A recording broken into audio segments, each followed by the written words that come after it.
नमस्कार मेरे प्यारे YouTube के रॉयल फैमिली में हूँ मिस्टर यशवंत। आज के इस पॉडकास्ट में ऐसी कहानी सुनाने वाला हूँ जो आपके रोंगटे खड़े कर देगी। तो दोस्तों, क्या होता है, यह कहानी एक ऐसे रेलवे स्टेशन की है जो मुंबई के व्यस्ततम स्थानों से कुछ किलोमीटर दूर स्थित है। इस स्टेशन को लोग काला स्टेशन के नाम से जानते हैं। इसके बारे में अजीब अजीब बातें सुनने को मिलती हैं, लेकिन कोई भी इसका जिक्र नहीं करता। इस स्टेशन के आसपास कोई भी रात को नहीं रुकता, क्योंकि वहां कुछ बहुत अजीब घटनाएं होती हैं। एक रात एक युवक अमित एक खास कारण से इस स्टेशन पर आकर फंस जाता है। यह कहानी उसी की है कि कैसे उसे इस स्टेशन से निकलने के लिए अपनी जिंदगी की सबसे बड़ी चुनौती का सामना करना पड़ा। मुंबई की तेज रफ्तार जिंदगी में अमित का आना जाना काफी सामान्य था। वह एक आईटी कंपनी में काम करता था और हर दिन की तरह वह एक शाम ऑफिस से लौट रहा था। मुंबई का रात का सफर अक्सर भीड़-भाड़ और धुआं-धुआं होता है, लेकिन अमित को इस दिन कुछ अलग महसूस हो रहा था। ट्रेन में हलचल कम थी और लोग बेमन से अपनी सीटों पर बैठे हुए थे। जैसे ही ट्रेन कुलाबा स्टेशन से आगे बढ़ी, ट्रेन का अचानक रुकना अमित के लिए असामान्य था। ट्रेन में सब अजनबियों की तरह खामोशी थी, जैसे कुछ अजीब घटने वाला हो। उसकी घड़ी ने 11:45 रात को दिखाया।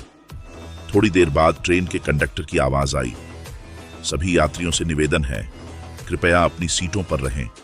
तकनीकी कारणों से ट्रेन थोड़ी देर रुकी हुई है, जल्द ही स्टेशन पहुंचेगा। लेकिन अमित की नजरें खिड़की से बाहर थीं। उसे एक अजीब सा स्टेशन दिखा, जो न तो किसी प्रसिद्ध मार्ग पर था, न ही किसी बड़े स्टेशन के पास। उसकी रोशनी बुझ रही थी और उस स्टेशन का नाम भी नहीं था। उसे बहुत अजीब महसूस हुआ, लेकिन वह इसके बारे में ज्यादा नहीं सोच सका। Suspense hook. ट्रेन के रुकने के बाद अमित को कुछ हलचल सुनाई दी, जैसे कुछ कदम उसकी ओर बढ़ रहे हों। लेकिन जब उसने बाहर देखा तो वह स्टेशन बिल्कुल शांत था। क्या यह सब उसके मन का खेल था? मुंबई की रात की सर्दी और भीड़-भाड़ के बीच अमित ट्रेन में चढ़ता है। वह ऑफिस से थक कर घर लौट रहा है और जैसे ही वह ट्रेन में बैठता है, वह अपने फोन पर ध्यान देने लगता है। ट्रेन की धीमी गति और बाहर से आती आवाजें, जैसे ट्रेन खटखटाती हुई एक पुराने पटरों पर चल रही हो, उसे कुछ अजीब सा महसूस होने लगता है। तभी अचानक ट्रेन रुक जाती है। कंडक्टर का संदेश आता है, हम कुछ देर के लिए रुक रहे हैं, कृपया धैर्य रखें। अमित खिड़की से बाहर देखता है तो उसे एक अजीब सा स्टेशन दिखाई देता है। स्टेशन पर कोई हलचल नहीं थी। अंधेरे में घिरा वह स्टेशन और उसके आसपास की अजीब सी खामोशी देखकर चौंक जाता है।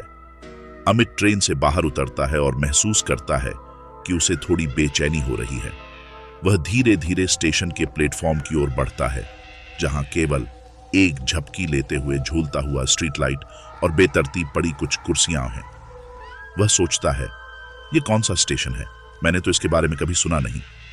आसपास कुछ रहस्यमय आवाजें गूंजती हैं, जैसे किसी के कदम उठते हुए आवाजें आ रही हों। अमित की घबराहट बढ़ जाती है। वह सोचता है, शायद यह कुछ नहीं है, बस एक बुरा सपना होगा। Suspense hook. लेकिन जैसे ही वह प्लेटफॉर्म के दूसरे हिस्से की ओर बढ़ता है, उसे एक भयानक हंसी सुनाई देती है। हंसी इतनी डरावनी थी कि उसके रोंगटे खड़े हो जाते हैं। वह समझ नहीं पाता कि यह हंसी कहां से आ रही है, लेकिन उसकी धड़कन तेज हो जाती है। क्या वह इस स्टेशन से बच पाएगा, या फिर उसका पीछा करने वाली आत्मा उसे अपनी जाल में फंसा लेगी? मुंबई की रात का माहौल कुछ और ही था। हर किसी के चेहरे पर थकावट थी और ट्रेन का हर डिब्बा लोगों से भरा हुआ था। अमित, जो मुंबई के एक बड़े आईटी कंपनी में काम करता था, उस दिन कुछ अलग महसूस कर रहा था। उसकी आंखों में नींद और थकावट के बावजूद कुछ अजीब सा था। हर रोज की तरह वह ऑफिस से घर लौटने के लिए ट्रेन में बैठा, लेकिन आज का सफर उसे अलग सा महसूस हो रहा था। जैसे ही ट्रेन कुलाबा स्टेशन से चलने लगी, अमित ने खिड़की से बाहर देखा। शहर की रोशनी की झलक दिखाई देती थी और तेज गति से चलती ट्रेन से वह बाहर की दुनिया को महसूस कर सकता था। अचानक ट्रेन धीमी हो गई और रुक गई। कंडक्टर की आवाज आई, हम कुछ तकनीकी कारणों से रुक रहे हैं, कृपया ट्रेन से बाहर ना निकलें, जल्द ही जानकारी दी जाएगी। अमित घबराया हुआ था। उसने घड़ी देखी, रात के 11:45 थे। यह टाइम तो सामान्य नहीं था। वह खिड़की से बाहर झांकता है तो उसे एक स्टेशन दिखाई देता है। यह स्टेशन किसी बड़े मार्ग का हिस्सा नहीं था, न ही इसका नाम कहीं लिखा था। उस स्टेशन के आसपास कोई भी हलचल नहीं थी और ना ही वहां किसी प्रकार की रोशनी थी। एक बुझी हुई स्ट्रीट लाइट झूल रही थी, जैसे यह किसी दूसरी दुनिया से जुड़ा हुआ हो। अमित के मन में कई सवाल थे। वह सोचने लगा, क्या यह स्टेशन असल में है या फिर यह सब मेरी आंखों का धोखा है? Suspense hook. जैसे ही अमित अपनी सीट से खड़ा होने लगता है और खिड़की से बाहर देखने की कोशिश करता है, उसे अचानक कोई अजीब आवाज सुनाई देती है। यह आवाज किसी के कदमों की आवाज जैसी थी, लेकिन वहां कोई नहीं था। क्या वह सचमुच अकेला था? कुछ देर बाद अमित ने तय किया कि वह इस अजीब स्टेशन की ओर जाएगा। ट्रेन में रहकर कोई फायदा नहीं था, और वैसे भी अब तक ट्रेन में कोई सुधार नहीं हुआ था। उसने अपना बैग उठाया और स्टेशन की ओर बढ़ने लगा। जैसे ही वह स्टेशन के प्लेटफॉर्म पर उतरा, उसे हवा में ठंडक महसूस हुई, जो मुंबई की गर्मी में असामान्य थी। स्टेशन का नाम कहीं नहीं लिखा था और वहां खड़ा एक पुराना बोर्ड मिट चुका था। अमित ने स्टेशन के चारों ओर देखा। एक अजीब सी खामोशी थी। अचानक उसे किसी के हंसने की आवाज आई। वह चौंक गया और उसके दिल की धड़कन तेज हो गई। आवाज के पीछे चलकर उसने देखा कि स्टेशन के अंत में एक छोटा सा शेड था, जहां अंधेरा घना था। उसने एक कदम आगे बढ़ाया और उस शेड के पास पहुंचते ही उसकी आंखों के सामने कुछ अजीब हुआ। एक कटा हुआ चेहरा सामने आया, जो खुद को अमित की तरह ही दिखा रहा था, लेकिन यह चेहरा उसका नहीं था। यह क्या था? क्या यह वही स्टेशन था जहां लोग अपनी जान से हाथ धो बैठते हैं?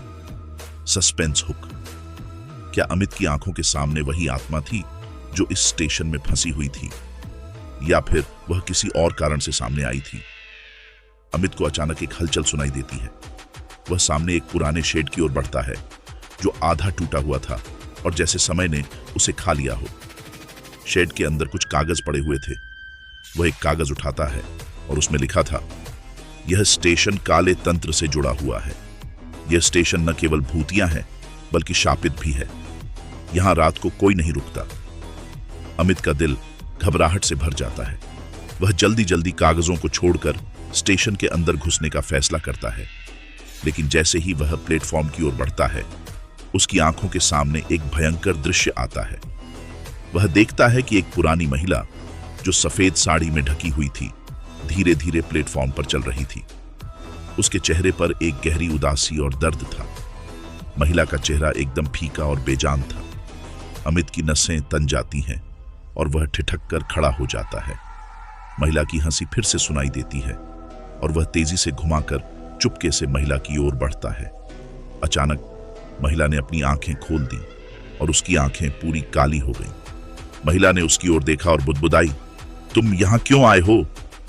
अमित भयभीत होकर पलटता है और तेजी से प्लेटफॉर्म पर लौटने की कोशिश करता है, लेकिन उसका पैर घिसकर गिर जाता है। महिला की हंसी उसके कानों में गूंजती रहती है और उसे ऐसा लगता है जैसे वह अब इस स्टेशन से कभी बाहर नहीं निकल पाएगा। Suspense hook. तभी महिला की आवाज गहरी होती जाती है और उसके कानों में एक खौफनाक संदेश गूंजता है, तुम यहां फंसे हो, अब तुम्हारा भाग्य इस स्टेशन से जुड़ चुका है। अमित ने डरते हुए स्टेशन से बाहर निकलने का निर्णय लिया। उसने सोचा, कुछ देर के लिए बाहर जाकर देखता हूं, शायद ट्रेन जल्द ही ठीक हो जाए। वह धीरे धीरे प्लेटफॉर्म की ओर बढ़ता है। पूरी जगह में घना अंधेरा था। ट्रेन के रुकने के बाद प्लेटफॉर्म पर कोई हलचल नहीं थी, न ही कोई यात्री दिखता था। अमित ने धीरे धीरे कदम बढ़ाए और महसूस किया कि इस जगह की खामोशी उसे और भी डरावनी लग रही थी। जैसे ही वह प्लेटफॉर्म के अंत तक पहुंचा, एक बूढ़ी महिला ने उसे देखा। वह सफेद साड़ी में ढकी हुई थी और उसके चेहरे पर एक गहरी उदासी थी। उसकी आंखें चमक रही थीं, लेकिन उनका रंग बिल्कुल फीका था। अमित का दिल तेजी से धड़कने लगा। वह जानता था कि यह कोई सामान्य दृश्य नहीं है। महिला धीरे धीरे उसकी ओर बढ़ती हुई बिना किसी आवाज के उसके पास पहुंची। अमित घबराया हुआ था, लेकिन वह खड़ा रहा। महिला ने उसके सामने आते हुए एक डरावनी हंसी हंसते हुए कहा, तुम यहां क्यों आए हो? अमित कांपते हुए जवाब देता है, मैं ट्रेन का इंतजार कर रहा हूं। महिला के चेहरे पर एक गहरी मुस्कान उभर आई, लेकिन उसकी आंखें बिल्कुल काली हो गईं। अमित की आंखों में डर की लकीरें खींच जाती हैं। उसकी धड़कन तेज हो जाती है और वह महसूस करता है कि जैसे कुछ बहुत गलत होने वाला हो। महिला ने धीरे से अपना हाथ बढ़ाया, जैसे वह उसे किसी और बुला रही हो। लेकिन जैसे ही अमित ने एक कदम पीछे बढ़ाया, वह महिला अचानक गायब हो जाती है और प्लेटफॉर्म पर फिर से वही खामोशी और अंधेरा छा जाता है। अमित अब और भी घबराया हुआ महसूस करता है और जल्दी से स्टेशन छोड़ने की कोशिश करता है। Suspense hook. जैसे ही वह स्टेशन के बाहर भागने लगता है, अचानक उसकी आंखों के सामने वह महिला फिर से प्रकट हो जाती है, लेकिन अब उसके पास वह कटा हुआ चेहरा होता है। क्या यह वही महिला थी या फिर कोई और भूत या ताकत उसे शिकार बना रही थी? अमित को एकाएक एक पुरानी कहानी याद आई जिसे उसने बचपन में सुना था। यह स्टेशन कभी एक बेहद व्यस्त स्थान हुआ करता था, लेकिन कई साल पहले एक दुखद घटना ने इस स्टेशन को शापित कर दिया। कहते हैं कि यहाँ एक परिवार की हत्या हुई थी और उस परिवार की आत्माएं अब तक स्टेशन पर भटक रही थीं। कई सालों से इस स्टेशन पर यात्रियों का आना जाना कम हो गया था, क्योंकि लोग कहते थे कि रात को स्टेशन पर अजीब घटनाएं घटती हैं। अमित के मन में एक ही सवाल था, क्या उसे इस आत्मा को शांति दिलानी होगी ताकि वह स्टेशन से निकल सके। वह अंधेरे स्टेशन के कोने कोने में घूमा और एक पुरानी किताब का टुकड़ा पाया जो शायद किसी यात्री ने छोड़ा था। उस किताब में एक तंत्र मंत्र लिखा था जिसे पढ़कर आत्मा को शांति मिल सकती थी। लेकिन क्या वह इस मंत्र को पढ़कर आत्मा को शांति दे पाएगा या फिर उसकी जिंदगी भी खतरे में पड़ जाएगी? अमित को अचानक याद आता है कि उसने पहले इस स्टेशन के बारे में कुछ सुना था, एक पुरानी कहानी जो उसे बचपन में उसकी दादी ने सुनाई थी। दादी ने बताया था कि एक परिवार की हत्या यहाँ कई साल पहले हुई थी। उनके मरने के बाद उनकी आत्माएं इस स्टेशन में बुरी तरह फंसी थीं और अब तक उनकी आत्मा को शांति नहीं मिली थी। अमित सोचता है, क्या यही वह आत्माएं हैं जो मुझे इस स्टेशन से बाहर नहीं जाने देती? वह फिर से महिला की आवाज को सुनता है और उसे लगता है कि वह महिला उसकी ओर इशारा कर रही है। अमित डर से कांपते हुए स्टेशन के अंदर की ओर बढ़ता है। वहां एक पुरानी किताब पड़ी हुई थी जिसमें कुछ तंत्र मंत्र लिखे थे। अमित उस किताब को उठाता है और पढ़ने की कोशिश करता है, लेकिन जैसे ही उसने मंत्र पढ़ना शुरू किया, एक डरावनी हवा का झोंका आता है और स्टेशन की लाइटें झपकने लगती हैं। Suspense hook. अचानक स्टेशन की दीवारों पर खून से लथपथ चेहरों के निशान उभरने लगते हैं। अमित की आंखों के सामने वो चेहरा फिर से आता है, लेकिन इस बार वो महिला नहीं बल्कि एक औरत का चेहरा होता है जो अजीब सी मुस्कान के साथ उसे घूर रही होती है। क्या अमित इस आत्मा को शांति दे पाएगा या फिर वह खुद उसी जाल में फंस जाएगा? अमित का दिल तेजी से धड़क रहा था और उसकी समझ में नहीं आ रहा था कि यह सब क्या हो रहा है। वह भागते हुए स्टेशन के अंधेरे हिस्से में पहुंच जाता है जहां उसे कुछ पुरानी किताबें पड़ी हुई मिलती हैं। एक किताब में लिखा होता है, यह स्टेशन काले तंत्र से जुड़ा हुआ है। यह यहाँ के मृत आत्माओं का घर है। हर रात ये आत्माएं अपने असमाप्त कर्मों का बदला लेने आती हैं।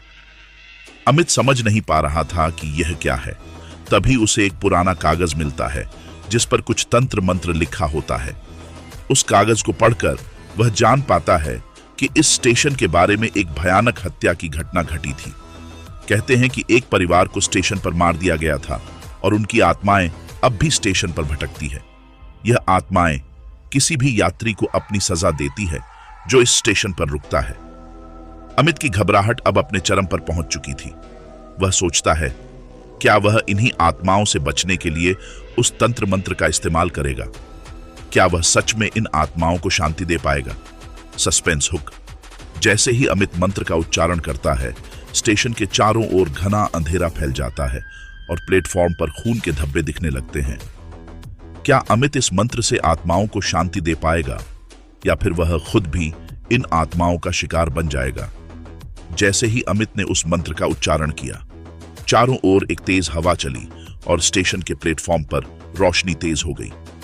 लेकिन उसके बाद जो हुआ वह अमित के लिए एक जीवन भर का डर बन गया। स्टेशन के चारों ओर की दीवारें हिलने लगीं और अचानक एक भयानक आवाज सुनाई दी। अमित की आंखों के सामने सब कुछ धुंधला होने लगा। अचानक वह वही स्टेशन था जहां उसका सफर खत्म होने वाला था, लेकिन एक चमत्कारी मोड़ ने उसे बचा लिया। अमित की आंखों के सामने सब कुछ धुंधला होने लगता है। उसकी घबराहट से दिल धड़कने लगता है। वह मंत्र को तेजी से पढ़ता है, लेकिन जैसे ही वह अंतिम शब्द उच्चारित करता है, एक भयंकर आंधी आती है और स्टेशन के चारों ओर हलचल बढ़ जाती है। अचानक से अमित का पूरा शरीर सुन्न हो जाता है और वह अपनी आंखें बंद कर लेता है। जब उसकी आंखें खुलती हैं, तो वह खुद को एक नए स्टेशन पर पाता है जहां सब कुछ सामान्य लगता है। उसकी घड़ी पर नजर डालता है तो वह देखता है कि समय वही का वही है, 11:45 रात के समय। क्या यह सपना था या फिर वह सचमुच उस डरावने स्टेशन से बाहर निकल चुका था? अमित को अचानक महसूस होता है कि स्टेशन की दीवारें हिलने लगी हैं और उसके चारों ओर भयानक आवाजें गूंजने लगी हैं। जैसे ही वह मंत्र को पढ़ता है, एक डरावनी आंधी आती है और उसके सामने एक विशाल भूतिया आकृति प्रकट होती है। आकृति का चेहरा कटा हुआ और खून से सना हुआ था। अमित डर से कांपते हुए उस आकृति से दूर भागने की कोशिश करता है, लेकिन वह आकृति उसे लगातार पीछा करती है। अमित अपने जीवन के सबसे बड़े डर का सामना कर रहा था, लेकिन जैसे ही वह और दूर भागता है, उसके हाथ में एक पुराना दर्पण आता है। उस दर्पण में वह देखता है कि उस भूतिया आकृति का चेहरा वही महिला है जिसे वह पहले स्टेशन पर देख चुका था। जैसे ही अमित वह दर्पण अपने सामने लाता है, महिला की आत्मा की आवाज सुनाई देती है, तुमने मुझे शांति दी, धन्यवाद। लेकिन क्या यह चमत्कार था या फिर एक और भूतिया जाल था जो अमित को हमेशा के लिए इस स्टेशन में फंसा सकता था? अमित की आंखें खुली और वह खुद को एक और स्टेशन पर पाया जहां सब कुछ सामान्य था। वह समझ नहीं पाया कि उसने क्या अनुभव किया। क्या यह सब एक सपना था या सच में हुआ था? जैसे ही उसने ट्रेन को देखा, उसने देखा कि वह वही ट्रेन थी जो उसे पहले खड़ी मिली थी, लेकिन अब सब कुछ सामान्य था। क्या यह स्टेशन वास्तव में शापित था या फिर वह सिर्फ एक मानसिक भ्रम था? क्या अमित ने सच में उस आत्मा को शांति दी या फिर यह सिर्फ एक चमत्कारी मोड़ था? क्या वह अब भी उस स्टेशन से जुड़ी कोई अनदेखी शक्ति का शिकार होगा? अमित घर वापस लौटता है, लेकिन उसका मन अब भी उस स्टेशन और उस आत्मा के बारे में सोचता रहता है। वह कभी नहीं जान पाया कि वह जो हुआ था वह असल में सच था या नहीं। लेकिन जब वह अपने कमरे में बैठा था, तो अचानक उसके फोन पर एक अनजान नंबर से संदेश आता है, तुमने मुझे शांति दी, धन्यवाद।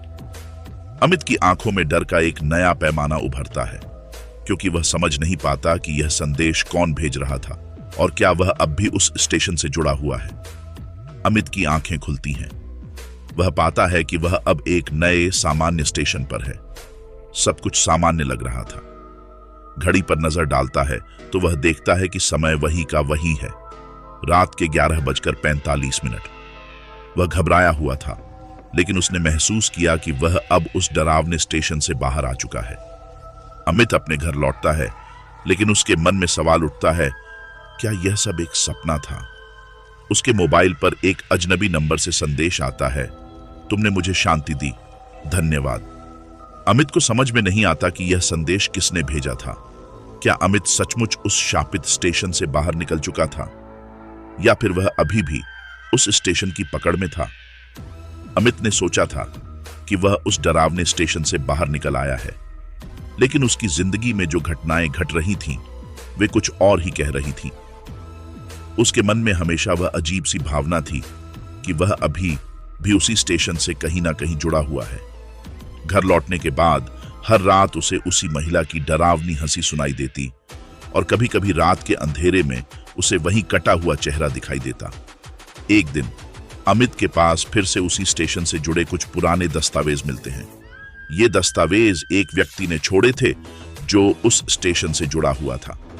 दस्तावेजों में लिखा था कि वह स्टेशन एक भूल भुलैया जैसा है, जिसमें जो भी एक बार फंस जाता है वह उस जाल से बाहर नहीं निकल पाता।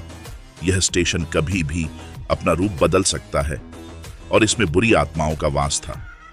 इन आत्माओं को तब तक शांति नहीं मिलती जब तक वे किसी नए यात्री को अपने जाल में नहीं फंसा लेती। अमित को महसूस हुआ कि अब यह सब केवल उसकी मनोवृत्तियों का खेल नहीं था, बल्कि एक असल समस्या थी। क्या वह अब भी उस स्टेशन की जकड़न में था? अमित ने तय किया कि वह उस स्टेशन के रहस्य को समझेगा। वह फिर से उसी स्टेशन पर जाने का निर्णय लेता है, लेकिन इस बार वह अकेला नहीं, बल्कि कुछ पुराने दोस्त और एक पारलौकिक विशेषज्ञ को साथ लेकर जाता है। क्या वह इस बार सचमुच उस स्टेशन की असली सच्चाई का पता लगा पाएगा? अमित ने अपने पुराने दोस्तों को इस भयावह कहानी के बारे में बताया और वे सभी मिलकर इस स्टेशन के रहस्यों को जानने का निर्णय लेते हैं। इनमें से एक था राज, जो एक प्रतिष्ठित पारलौकिक विशेषज्ञ था, और दूसरी तरफ प्रियंका, जो एक जिज्ञासु आत्मा थी, जो हमेशा अजीब और डरावनी जगहों पर जाकर रहस्य सुलझाने की कोशिश करती थी। वे सभी उस पुराने खौफनाक स्टेशन की ओर बढ़ते हैं। जब वे वहां पहुंचते हैं तो सब कुछ वैसा ही होता है जैसा अमित ने पहली बार देखा था। अंधेरे में डूबा स्टेशन और खामोशी की घनी चादर। राज और प्रियंका को स्टेशन की खामोशी में कुछ अजीब सा लगता है। वे महसूस करते हैं कि स्टेशन में एक बुरी ऊर्जा का वास है। वे तंत्र मंत्र का उपयोग करते हुए उस जगह की शक्ति को नष्ट करने की कोशिश करते हैं, लेकिन जैसे ही वे मंत्र उच्चारण करते हैं, स्टेशन की दीवारें और जमीन हिलने लगती हैं। एक अजीब सी आवाज, जो पहले कभी सुनी नहीं थी, सुनाई देती है। तुमने मुझे बुलाया, अब तुम्हें मेरी कीमत चुकानी पड़ेगी। प्रियंका घबराते हुए कहती है, यह सिर्फ स्टेशन का आत्मा नहीं, बल्कि वहां की सारी बुरी आत्माएं एक साथ जाग उठी हैं। क्या वे सचमुच इस जगह को ठीक कर पाएंगे, या फिर यह आत्माएं उन्हें भी अपने जाल में फंसा लेंगी? राज और प्रियंका ने एक तंत्र मंत्र किया और अचानक स्टेशन के चारों ओर एक अजीब सी हवा चलने लगी। सब कुछ अंधेरे में डूबने लगा। चारों ओर से उन आत्माओं की आवाजें सुनाई देने लगीं, जो उन्हें घेरने की कोशिश कर रही थीं। अमित का दिल अब भी तेजी से धड़क रहा था, क्योंकि उसने महसूस किया कि ये आत्माएं सचमुच अब उन्हें शिकार बनाने आ चुकी थीं। प्रियंका ने एक एक करके उन आत्माओं से बचने के उपाय बताने शुरू किए, लेकिन तभी एक आत्मा उनकी ओर दौड़ी। उसकी आंखें पूरी काली हो चुकी थीं और उसका चेहरा विकृत हो चुका था। यह वही महिला थी जिसका चेहरा अमित ने पहली बार देखा था। महिला की आवाज में गहरी घृणा थी। तुम सब मुझे क्यों परेशान कर रहे हो? तुम कभी नहीं बच पाओगे। राज ने तुरंत एक विशेष मंत्र बोला और उस महिला की आत्मा उस मंत्र से प्रभावित होकर पीछे हटने लगी। लेकिन तभी एक और भयंकर आत्मा सामने आई और वह महिला फिर से जीवित हो उठी। राज और प्रियंका का विश्वास डगमगाने लगा। वे पूरी तरह से समझ नहीं पा रहे थे कि इस भयावह जगह से बचने का तरीका क्या था। क्या ये आत्माएं उन्हें तब तक शांति से जीने नहीं देंगी जब तक वे इस स्थान पर पूरी तरह से नहीं फंसे? क्या राज और प्रियंका सचमुच उस महिला की आत्मा को शांति दे पाएंगे, या फिर ये आत्माएं उन्हें भी अपना शिकार बना लेंगी? अमित, प्रियंका और राज अब महसूस करने लगे थे कि उनकी स्थिति बहुत गंभीर हो चुकी थी। उन्हें समझ में नहीं आ रहा था कि अब क्या किया जाए। तभी प्रियंका ने एक आखिरी कोशिश करने का निर्णय लिया। उसने पुरानी किताबों में से एक तंत्र मंत्र पढ़ा, जो उसने पहले कभी नहीं पढ़ा था। यह मंत्र किसी भी बुरी आत्मा को स्थायी रूप से बंद करने का दावा करता था, लेकिन इसे बोलने के बाद उस आत्मा को भी आत्मसमर्पण करना पड़ता था। प्रियंका ने मंत्र का उच्चारण किया और वह पूरी ताकत से उस महिला की आत्मा के सामने खड़ी हो गई। जैसे ही मंत्र समाप्त हुआ, स्टेशन की दीवारें कांपने लगीं और उस महिला की आत्मा में एक अजीब सा परिवर्तन हुआ। महिला की आंखों में शांति आई और उसका विकृत चेहरा धीरे धीरे सामान्य होने लगा। महिला ने एक आखिरी बार अमित को देखा और धीरे से बोला, तुमने मुझे शांति दी, अब मैं जा रही हूं। क्या यह सच में चमत्कार था, या फिर महिला की आत्मा फिर से लौटेगी? जब सब कुछ शांत हो गया तो स्टेशन के चारों ओर की हवा ठंडी हो गई। आत्माएं अब वहां नहीं थीं और वह पुराना स्टेशन एक सामान्य स्टेशन जैसा प्रतीत होने लगा। अमित, प्रियंका और राज ने महसूस किया कि अब वह स्टेशन किसी खौफनाक शक्ति से मुक्त हो चुका था। लेकिन जैसे ही वे स्टेशन से बाहर निकलते हैं, अमित की घड़ी पर नजर जाती है। वह देखता है कि समय बिल्कुल वही का वही था, 11:45 रात के समय। क्या वह स्टेशन से बाहर आ चुका था, या फिर वह अब भी उसी दुनिया में फंसा हुआ था? अमित घर लौटता है, लेकिन उसके मन में एक सवाल था। क्या यह सब सच में खत्म हो गया है या फिर यह सिर्फ एक छलावा था? अमित, प्रियंका और राज ने अब तक जो कुछ भी अनुभव किया था वह उनके लिए कभी न भूलने वाली घटना बन चुकी थी। वे समझ नहीं पा रहे थे कि क्या वह स्टेशन अब सचमुच शांति से मुक्त हो चुका था या फिर यह सिर्फ एक और छलावा था जिसे आत्माएं उन्हें फंसा देने के लिए खेल रही थीं। घर लौटते वक्त अमित के मन में बहुत सारे सवाल थे। क्या वह अब भी उस स्टेशन के जाल में फंसा हुआ था या फिर वह वास्तव में बाहर आ चुका था? उसके मन में कई तरह के विचार आ रहे थे, लेकिन एक बात वह जानता था, वह फिर से उस स्टेशन की ओर कभी नहीं लौटेगा। प्रियंका और राज के साथ मिलकर उसने एक निर्णय लिया कि अब उन्हें इस मामले को खत्म करना होगा। लेकिन क्या यह वास्तव में खत्म हो चुका था? इस सवाल का उत्तर तलाशने के लिए उन्हें फिर से उस स्टेशन का रुख करना पड़ा। अमित, प्रियंका और राज ने तय किया कि वे उस स्टेशन की पूरी गहराई में जाएंगे और इस बार वे पूरी तरह से तैयार थे। वे जानते थे कि अगर कुछ बुरी शक्तियां इस स्टेशन में फिर से जागी हैं तो उन्हें हर स्थिति से निपटने का तरीका पता होना चाहिए। 3 घंटे की यात्रा के बाद वे फिर से उस स्टेशन पर पहुंच गए। ये वही स्टेशन था जहां वे पहले आए थे, वही अंधेरा, वही खामोशी। प्लेटफॉर्म पर कोई नहीं था और स्टेशन की दीवारें पुराने धूल से सने हुए दिखाई दे रही थीं। हालांकि सब कुछ बाहर से सामान्य लग रहा था, लेकिन तीनों को अंदर से एक अजीब सी घबराहट महसूस हो रही थी। ऐसा लग रहा था जैसे किसी ताकतवर और बुरी शक्ति ने इस जगह को अपनी गिरफ्त में ले लिया हो। प्रियंका ने कहा, अगर हम यहां आकर वापस जाएंगे तो हम कभी नहीं जान पाएंगे कि सच क्या है। हमें हर हाल में इस रहस्य का सामना करना होगा। राज ने हां में सिर हिलाया और उसने अपने पास मौजूद तंत्र मंत्र की किताबों को बाहर निकाला। तीनों ने मिलकर उस स्थान पर मंत्रों का उच्चारण करना शुरू किया। जैसे ही वे मंत्र बोलते गए, प्लेटफॉर्म पर अचानक एक घना अंधेरा फैलने लगा। हवा में हलचल होने लगी और चारों ओर से एक अजीब सी गूंज सुनाई देने लगी। यह आवाज उसी महिला की थी जिसे अमित ने पहली बार देखा था, लेकिन अब वह आवाज और भी भयावह हो चुकी थी। तुम क्यों आए हो? उस महिला की आवाज खिंचकते हुए सुनाई दी और फिर से वही विकृत चेहरा सामने आया। वह महिला पूरी तरह से घेर चुकी थी और अब उस पर अजीब सी दुष्टता झलक रही थी। अमित और उसके दोस्त जानते थे कि वे अब सिर्फ अपनी बुद्धि और साहस पर निर्भर थे।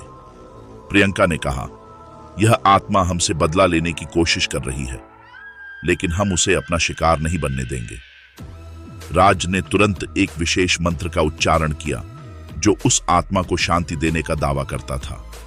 लेकिन जैसे ही राज ने मंत्र को बोलना शुरू किया, अचानक एक तेज आंधी चलने लगी। हवा में अजीब सी चिल्लाहटें और कटी फटी आवाजें गूंजने लगीं। प्लेटफॉर्म की दीवारें झकझकने लगीं और मानो पूरा स्टेशन अपने आप को तोड़ने और फिर से बनाते हुए उन्हें निगलने की कोशिश कर रहा था। महिला की आत्मा ने एक गहरी क्रूर हंसी हंसते हुए कहा, तुम सब मुझे खत्म करने नहीं आ सकते। यह स्टेशन मेरा है। यहां जो आता है वह कभी बाहर नहीं निकलता। प्रियंका और राज ने एक साथ मंत्र पढ़ने की गति तेज कर दी, लेकिन जैसे ही वे मंत्र के आखिरी शब्द बोलते हैं, महिला की आत्मा बुरी तरह कांपने लगी और उसकी आंखों में एक असहनीय दर्द दिखाई दिया। यह वही आत्मा थी जो कभी एक निर्दोष महिला थी, लेकिन अब वह अपनी बदला लेने की तड़प से भरी हुई थी। तुमने मुझे शांति दी, लेकिन मुझे शांति नहीं चाहिए थी, वह महिला चीखी और अचानक प्लेटफॉर्म पर खून से सनी एक दरार बन गई। तीनों घबराए हुए थे। क्या यह दरार उन्हें नीचे खींच लेगी? अचानक राज ने महसूस किया कि वह दरार सिर्फ एक प्रतीक थी, एक संकेत था कि यह स्टेशन किसी बड़े तंत्र का हिस्सा था। वह जानता था कि महिला की आत्मा को शांति देने के लिए उसे पूरी तंत्र शक्ति को नष्ट करना होगा, जिससे वह जाल टूट सके। प्रियंका और अमित की मदद से राज ने उस दरार में तंत्र मंत्र के एक विशेष रूप को डाला। जैसे ही वह मंत्र पूरी तरह से उच्चारित हुआ, दरार बंद हो गई और स्टेशन में एक अजीब सी शांति छा गई। महिला की आत्मा ने अब एक अंतिम बार कीमत चुकाई और तब उसकी आंखों में शांति आई। महिला की आत्मा अब पूरी तरह से खत्म हो चुकी थी। और स्टेशन की दीवारों से बुरी शक्तियां भी समाप्त हो गईं। प्लेटफॉर्म पर अब कोई अंधेरा नहीं था और हर चीज सामान्य हो गई थी। अमित ने राहत की सांस ली और कहा, यह सब खत्म हो चुका है, अब हमें इस स्टेशन से मुक्त हो जाना चाहिए। प्रियंका और राज ने सहमति में सिर हिलाया और तीनों ने उस खौफनाक स्टेशन को छोड़ दिया। लेकिन इस बार वे जानते थे कि वे वापस आ सकते हैं, लेकिन वे कभी भी उस डर और आतंक के बीच नहीं लौटेंगे। लेकिन कहानी का असली मोड़ तब आया जब वे स्टेशन से बाहर निकलने लगे। अमित ने देखा कि उसके हाथ में वही पुराना कागज था जिसे उसने पहली बार स्टेशन में पाया था। कागज में एक संदेश लिखा था, तुम्हारे प्रयासों के बावजूद तुम खुद को बचा नहीं सकोगे। यह संदेश किसी और का नहीं बल्कि उसी महिला की आत्मा का था जो अब भी कहीं गहरे में छिपी हुई थी। क्या अमित और उसके दोस्त वास्तव में बचकर निकल चुके थे, या फिर वे किसी और भूतिया ताकत के जाल में फंसे हुए अमित और उसके दोस्त प्रियंका और राज अब भी स्टेशन के बाहर खड़े थे। स्टेशन के अंदर जो घटनाएं हुई थीं, वे अब भी उनके दिमाग में ताजा थीं। हर कदम पर उन्हें यह एहसास हो रहा था कि उनका डर और रहस्य खत्म नहीं हुआ था, बल्कि वह कहीं ना कहीं अब भी उसी अंधेरे में फंसे हुए थे। जब वे स्टेशन से बाहर निकलने लगे तो अचानक अमित ने महसूस किया कि कुछ गलत हो रहा है। घड़ी ने समय को फिर से उलट दिया था। वही समय, वही तारीख और वही रात का अंधेरा। जैसे ही अमित ने घड़ी को देखा, उसके अंदर एक घबराहट सी महसूस हुई। क्या वह सचमुच उस स्टेशन से बाहर निकला था? क्या वह उसी रेलवे स्टेशन में वापस लौट आया था? प्रियंका और राज ने भी वही महसूस किया। उनके पास वही कागज था जो उन्होंने पहले उस स्टेशन के अंदर पाया था। अब वह कागज उनके हाथों में था और उसमें वही पुराना संदेश था, तुम्हारे प्रयासों के बावजूद तुम खुद को बचा नहीं सकोगे। तीनों समझ नहीं पा रहे थे कि क्या हो रहा था। क्या वे सचमुच उस स्टेशन से बाहर आ गए थे, या फिर यह सब एक छलावा था, एक जाल था जिसमें वे फिर से फंस चुके थे? प्रियंका ने कहा, यह कोई सामान्य बात नहीं है। यह स्टेशन कभी भी अपना रूप बदल सकता है और अब शायद हमारी परीक्षा का समय आ चुका है। राज ने तंत्र मंत्र की किताब से एक और मंत्र निकाला और उसे मंत्र पढ़ने की कोशिश की। जैसे ही उसने मंत्र बोला, अचानक स्टेशन के आसपास का माहौल फिर से बदल गया।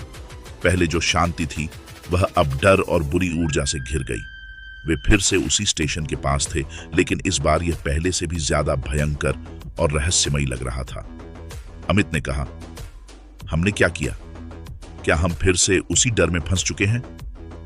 प्रियंका ने सहमति में सिर हिलाया, नहीं, हम अब भी उस जाल में नहीं फंसे हैं। यह तो एक तरह का चमत्कारी मोड़ हो सकता है। अगर हम यहां से भागने की कोशिश करते हैं तो हमें इसका सही रास्ता ढूंढना होगा। राज ने मंत्र का उच्चारण करते हुए कहा, अगर हम यहां से बाहर निकलने में सफल हो गए तो हम इस स्टेशन के असली रहस्य को सुलझा पाएंगे। वहां अचानक एक भयंकर आंधी चलने लगी और स्टेशन के आसपास के वातावरण में अजीब सी आवाजें गूंजने लगी। फिर एक समय ऐसा आया जब सब कुछ अचानक शांत हो गया।